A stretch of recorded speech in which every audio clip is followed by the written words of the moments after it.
Salve, salve, gente boa! Eu sou o professor Euclides, essa é a Escola Teófilos. Bem-vindos ao nosso canal. E você que está chegando pela primeira vez, lembra que não deixe de se inscrever, de deixar o seu gostei, o seu não gostei depois que assistir o vídeo e de compartilhar com todos os seus amigos que gostam de um bom estudo bíblico. Bom, gente boa, quero deixar também aqui, como sempre faço, o meu agradecimento a todos os nossos colaboradores, de maneira especial a professora Ana Lúcia Escapim, Márcia Aparecida Miguel Zeponi, todos os nossos alunos que, de maneira formal, de maneira anônima, colaboram com o nosso canal. Muito obrigado a todos vocês.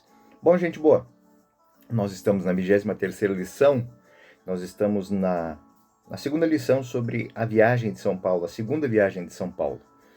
E hoje nós vamos continuar o nosso estudo, lembrando que na última aula nós fizemos uma pequena análise sobre o andamento do início da segunda viagem. Como foi o encontro com os novos membros da equipe de evangelização, acolhida entre os fiéis europeus, as primeiras conversões e também a perseguição e a motivação dessas perseguições. Hoje nós iremos ver os desdobramentos da prisão que Paulo e os companheiros sofreram por terem, de certo modo, podemos assim dizer, desestabilizado o status quo de algumas pessoas. Pode ter certeza que toda vez que você muda a estrutura, muitas pessoas não vão gostar. Esse talvez seja o primeiro ensinamento deste texto, do finalzinho do texto do capítulo 16 dos Atos dos Apóstolos.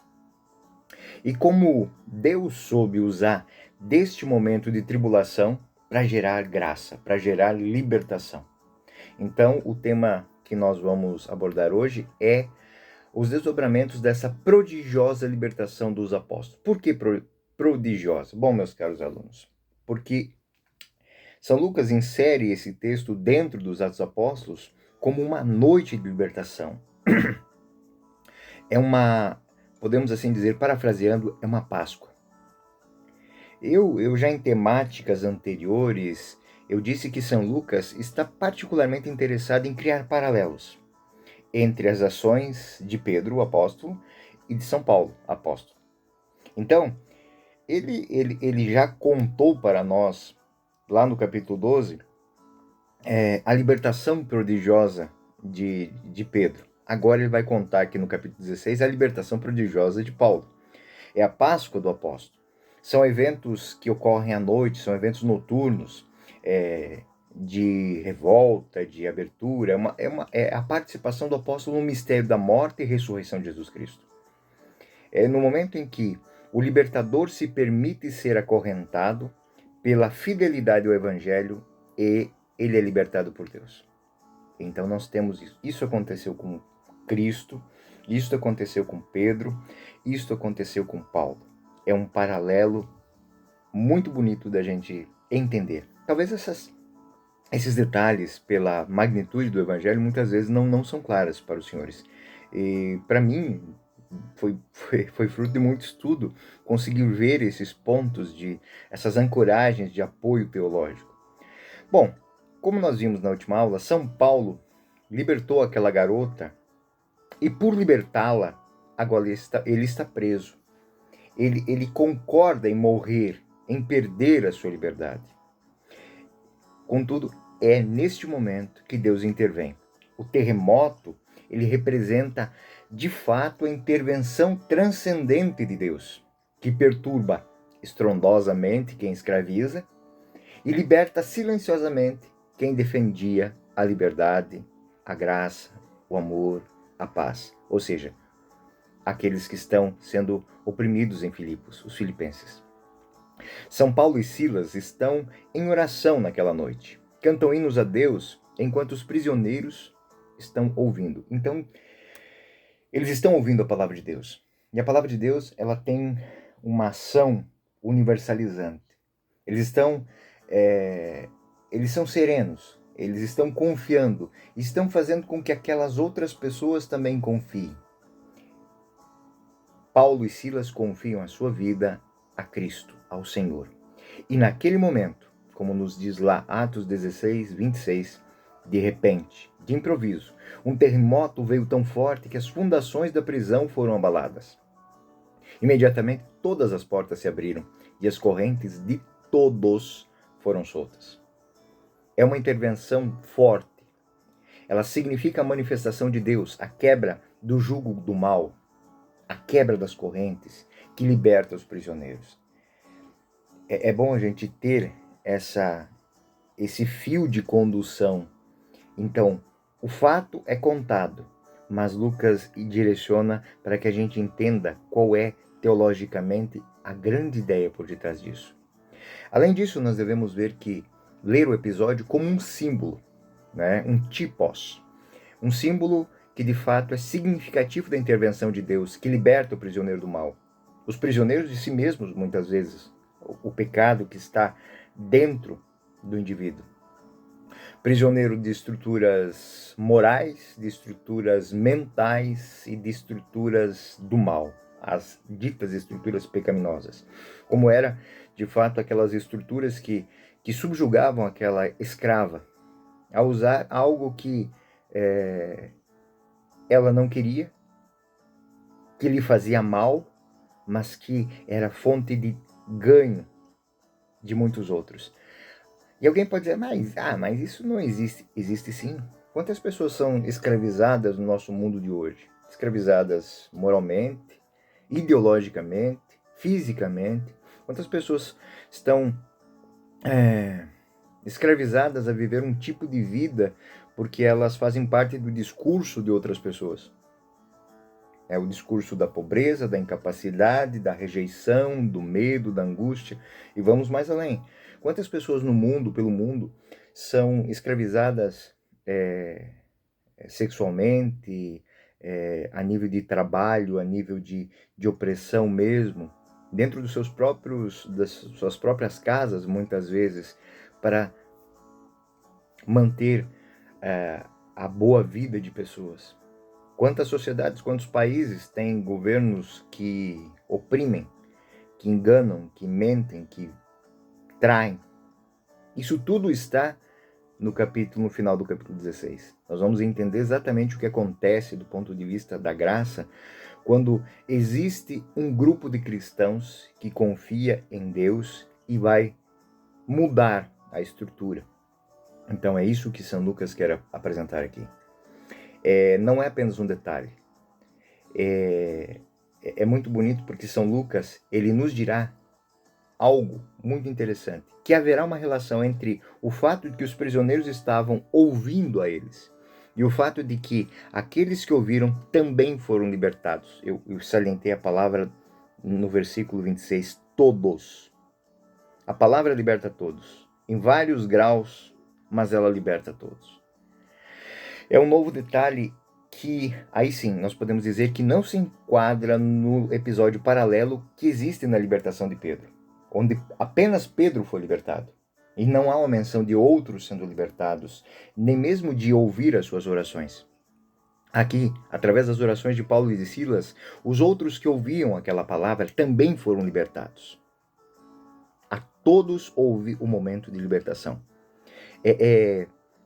Para dar a impressão de que eles estavam ouvindo e de uma participação silenciosa, mas ativa do Espírito Santo, em um ambiente de dor e, por que não dizer, de arrependimento. Dor e arrependimento talvez tenham sido a raiz dessa libertação. Quantas pessoas estavam ali porque se permitiram estar ali? É uma questão que a gente tem que fazer também para a sociedade de hoje e, como disse o Evangelho que foi escrito, os atos que foram escritos, eles têm que repercutir universalmente em todos os tempos. Quantas pessoas se permitem escravizar? Se permitem escravizar por drogas, se permitem escravizar por pensamentos, por ideais, por ideologias? Quantas pessoas não conseguem manter a sua liberdade de opinar? A opinião delas sempre está atrelada a alguém que diz o que elas têm que dizer. Então, é como se eles tivessem eternamente um carcereiro. Mas quem entrou na cela, fechou os grilhões, se colocou ao cepo, foi a pessoa mesmo. Então, aqui, esse arrependimento, ele é a raiz dessa conversão. Ao ouvir a palavra, seus corações se abriram, suas mentes se abriram para que, pelos motivos que os trouxeram ali. Os motivos que trouxeram ali Paulo e Silas é defender a justiça, a liberdade a dignidade das pessoas. Talvez não foi o mesmo motivo que trouxe aquelas pessoas ali. E é por isso que este momento é um momento de transformação. Pela graça, surge neles uma espécie de adesão à oração dos apóstolos, que abriu para eles um prêmio de libertação. É uma espécie de bons ladrões, podemos assim dizer, bons ladrões, né? O carcereiro é outra pessoa que está aqui, e aí eu vou dizer que são vários tipos de libertação. O carcereiro, com todo aquele estrondo, acorda de repente, vê as portas abertas e, em sua lógica, ele acha que os prisioneiros escapam e, tremendo a retaliação contra ele, saca da espada e está pronto para cometer suicídio. Por que um homem vai fazer isso? Porque ele também é escravo. A profissão daquele homem é aprisionar os outros. Quantas pessoas na sociedade vivem assim? Se você não for duro, se você não for mal, se você não for agressivo, se você não impor respeito, você não tem mais sentido para a sociedade. É o sentimento deste homem, que não está preso. Ele é livre, porém ele está preso ao sofrimento dos outros. Ele está preso ao sofrimento dos outros. Versículo 28, é bonito o que Paulo diz. Mas Paulo grita para ele em alta voz: não te faça mal, não se machuque, estamos todos aqui. E aí, é como se Paulo dissesse, como você, nós estamos livres, mas estamos livres juntos. Não te faça mal. De Deus temos a possibilidade de liberdade, mas não nos levantamos contra a lei, contra as estruturas. Percebemos que podemos sair, mas vamos sair de uma maneira certa. Vamos sair mudando as estruturas. Então, aqui fica claro que o Evangelho ele faz com que nós tenhamos atitudes contra as injustiças, mas atitudes inteligentes, coerentes, não a esmo, porque tudo aquilo que eu lanço a esmo pode retornar de uma maneira improvisa. Com a mesma intensidade que eu jogo uma pedra numa parede, uma massa, ela vai gerar uma ação, uma reação em cadeia no sentido oposto. Então, quando Paulo diz estamos todos aqui, ele está agregando este carcereiro ao rol daqueles que serão libertados, ao rol daqueles que terão a sua vida transformada, porque eles estão ali não para se rebelar contra a estrutura, porque quem se rebela contra a estrutura vai ter que enfrentá-la, porque ela não deixa de existir porque você se rebelou contra ela. Mas quando eu quero mudar a estrutura, eu tenho que fazer isso de maneira inteligente. E é isso que São Paulo ensina. Versículo 29. Ele então pediu uma luz. Olha, todos os significados aqui. Pediu a quem? O carcereiro pediu uma luz, talvez a uma das pessoas, mas ele pediu uma luz e correu para dentro. Ele foi para o interior e tremeu. Ele entrou no local da graça, no local sagrado. E tremeu e jogou-se aos pés de Paulo e Silas, e então ele os levou para fora. Os levou para fora. E usou essa expressão, Kyrios, senhores, o que devo fazer para ser salvo? É a mesma frase pela qual Paulo e Silas estão presos, porque uma mulher disse que aqueles homens eram fonte de salvação, e a primeira pessoa a ser salva por eles é a própria pessoa que estava proclamando isso. Aqui, senhores, o que eu devo para ser salvos? O carcereiro, ele atribui a São Paulo e a Silas algo divino. Ao chamá-lo de senhores, não é um título tipo de respeito e de educação. Na língua grega, Kyrios é um termo divino, de fato. E o fato dele se lançar aos pés, se prostrar aos pés, era um ato de adoração. Ele reconhece o poder divino neles. Talvez em sua fortaleza, no fato de serem capazes de escapar, mas estarem lá. Eles não estão com medo da prisão. Eles não estão com medo da estrutura. Eles estão cientes de que eles estão bem guardados, tanto que aquilo que os aprisionava sumiu. É apenas uma decisão. Eles decidem estar ali para não causar mal a outra pessoa. É outro ensinamento. O cristão tem que pensar na repercussão de seus atos. O cristão pensa na repercussão contínua de seus atos. Uma palavra que ele diz, um ensinamento que ele faz, uma motivação que ele lança à sua comunidade. Como é que ela vai repercutir? Eu, infelizmente, já fui testemunha de muitas pessoas que não pensam no que falam quando falam às pessoas que confiam nelas. E causam muita dor e muito sofrimento, porque falam do seu ponto de vista sem analisar o todo. E é muito bonito que Paulo e todas aquelas pessoas que estão ali se unem ao carcereiro. Ele os traz para fora. Ele decidiu trazê-los para fora da mesma maneira que eles decidiram permanecer lá à sua espera. E aí o versículo 33, muito bonito, o ato de humildade. Eles responderam: acredite no Senhor Jesus, e você e sua casa e sua família serão salvos. Não somos nós que somos Deus, não somos nós que somos grandes, mas aquele em quem confiamos age em nós. Ele sim é o nosso Senhor. É o Kyrios Senhor Jesus Cristo. É o Kyrios Cristo. É o Kyrios Jesus. Em grego, Lucas usa o imperativo auristo, ou seja, algo que está acontecendo. É bonito. Ou seja, o verbo pontual talvez é acreditar. E o sentido de continuidade, de continuar. Comecem a acreditar. Comecem a acreditar. E aí são os vários níveis de salvação. Ou seja, convido o carcereiro a dar um salto, a tomar uma decisão, a confiar-se ao Senhor e ser salvo. É importante notarmos que esse passivo do verbo, ele diz muita coisa. E é você que se salva. Você, quando crê, você se salva.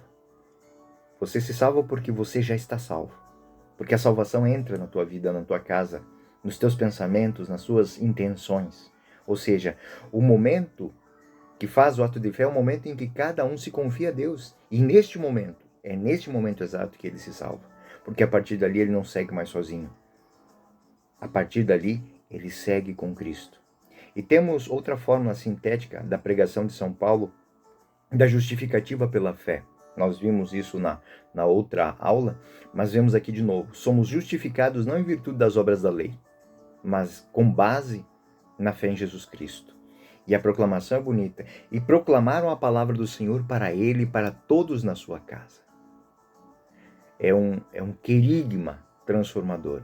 Quando eles deram um salto na fé, o querigma, a palavra foi apresentada. Então eles têm o querigma e já a catequese. Provavelmente temos uma referência feita aos outros atendentes da prisão.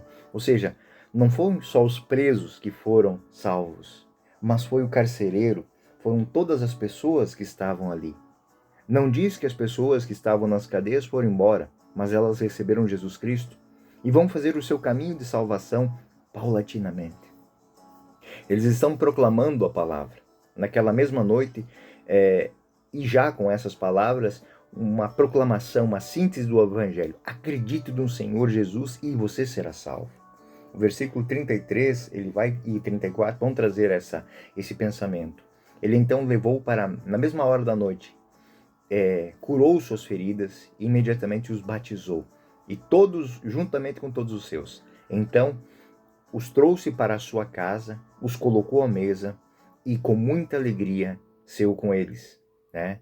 Porque tinham acreditado em Deus.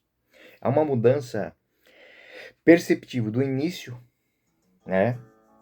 Do início, da noite para a manhã. A noite é da prisão. O carcereiro é duro, chicoteia, executa os comandos, bate neles, os coloca presos a troncos pelos pés. É duro. É um executor, é o instrumento de um poder tirânico. E a noite mudou tudo. Ele ajoelha-se, cura as feridas, carrega-os, lava-os, alimenta-os. É outra pessoa. É a Páscoa de São Paulo.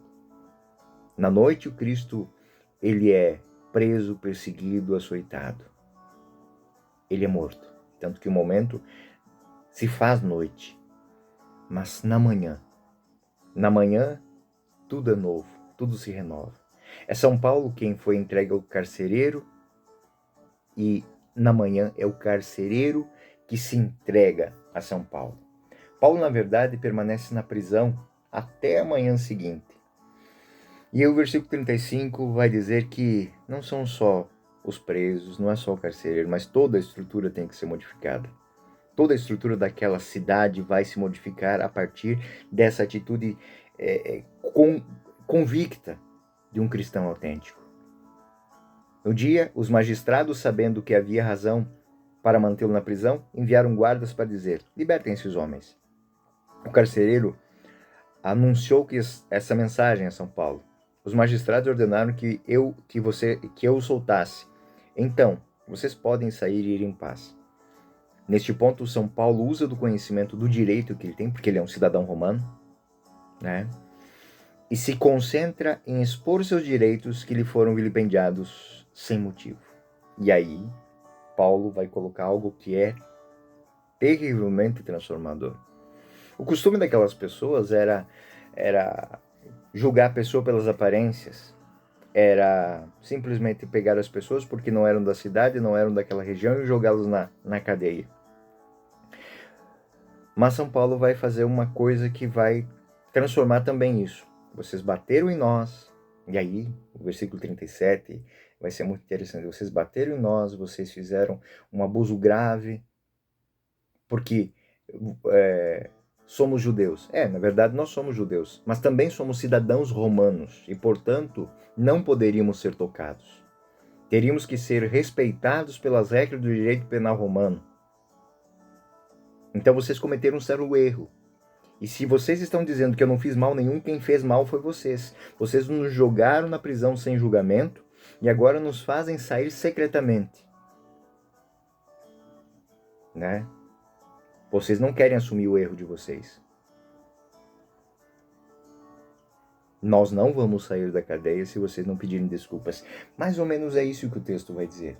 São Paulo fez um trabalho, ele fala duro a instituição espúria. Ele fala duro aquela instituição que não está nem aí para quem é a pessoa. Simplesmente foi acusado, vai para a cadeia.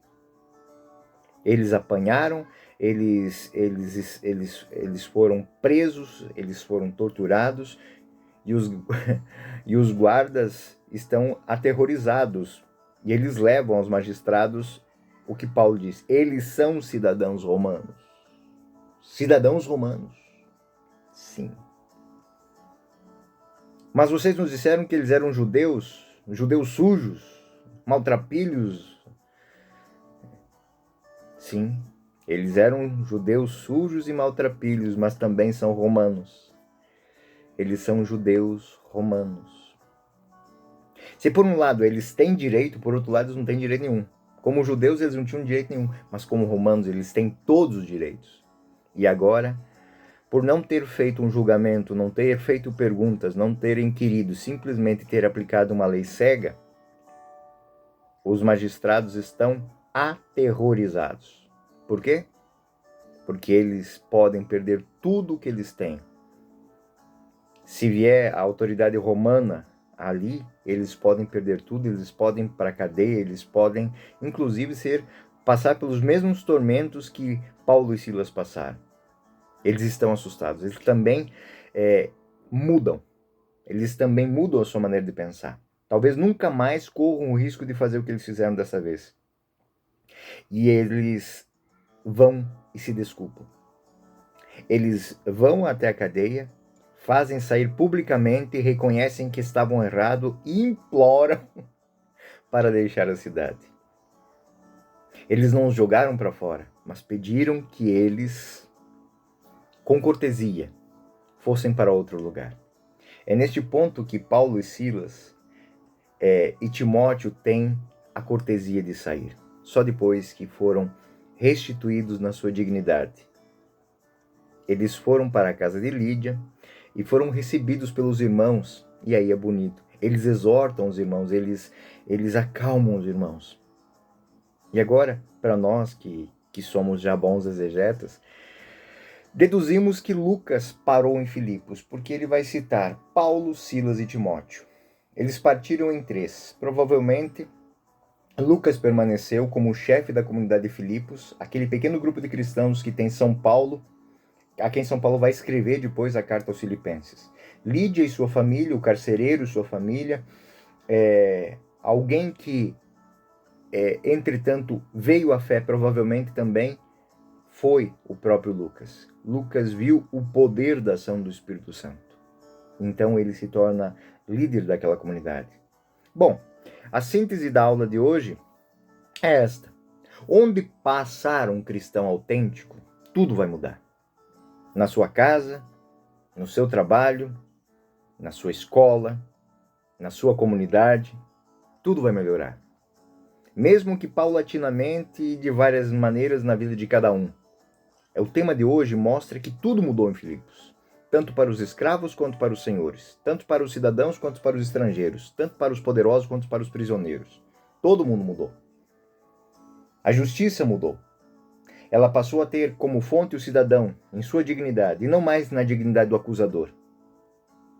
Esses agora têm medo e se dão conta de que, se usarem do direito de uma maneira injusta, eles podem ser vítimas do próprio direito que eles estavam defendendo.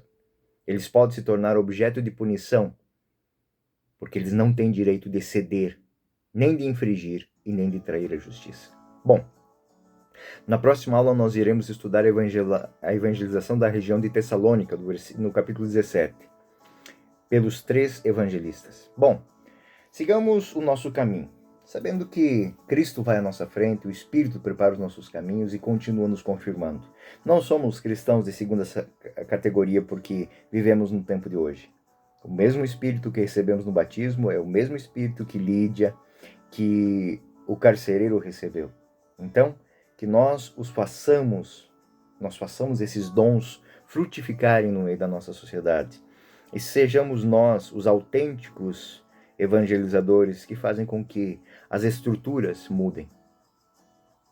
Não somente pensamentos, estruturas. Estruturas que com inteligência, com determinação, com paciência e com fé mudem. Que nos lembremos que a nossa fé, nossa esperança e nossa caridade são a maior fonte de libertação que a humanidade possui. Não são homens, não são estados, não. É o dom que nós recebemos e está dentro de nós. Ele age em nós, fala através de nós e transforma através de nós. Mesmo que isso nos cause dor e perseguição. Que o Senhor esteja convosco e permaneça no meio de nós. Até a próxima lição. Eu sou o professor Euclides, essa é a Escola Teófilos. Até a próxima. Fiquem com Deus.